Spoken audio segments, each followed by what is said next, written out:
name's Leanne Loombe. I'm a producer at Ghost Games in Gothenburg. Can you talk about what your goals were heading into this new Need for Speed game? Yeah, so it's the first time the studio have made a Need for Speed game, so we really wanted to revolutionize what we were doing. So it's Need for Speed Rivals, and it's obviously all about your rivals, not only between cops and racers, but also with your friends as well. So you can play the game as a cop or as a racer, and they both have completely separate progressions. You can also switch at any time. The racer is a much more sort of lone wolf. They go out, they try and get as much SP as possible. They obviously run away from the cops, and there's a big risk-reward system within the racer's progression. So the more and more SP you get, the cops come after you more. So it's like, if you want to stay out in the world, you have to take the risk that you might get busted by a cop and then you lose all of your points. Or if you're not so risky, then you go and find a hideout, you bank those points, you can go back out into the world and start again. For the cops, it's much more about teamwork. It's much more about going out and busting as many races as possible. Can you talk about the world itself and how big it is? Yep, so it's an open world game, much like previous Need for Speed that we've done. It's a very, very big world. Here in the show floor, we're only showing like maybe an eighth of actually how big the world is, so it's a pretty big world.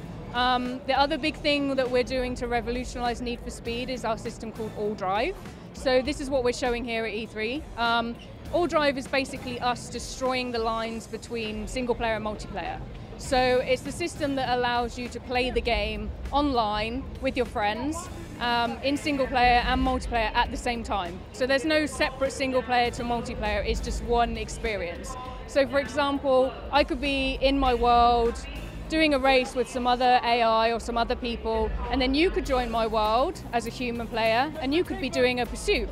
And then we could meet up and we could go and do a race together.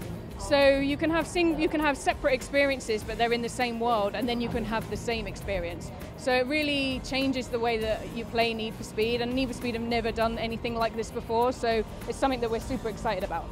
What do you feel Next Gen adds to the racing experience? So obviously Next Gen allows us to really push the visuals to its limits. We're also on Frostbite 3, so that really helps us from a visual perspective and an engine perspective with our physics and with the way that the cars handle.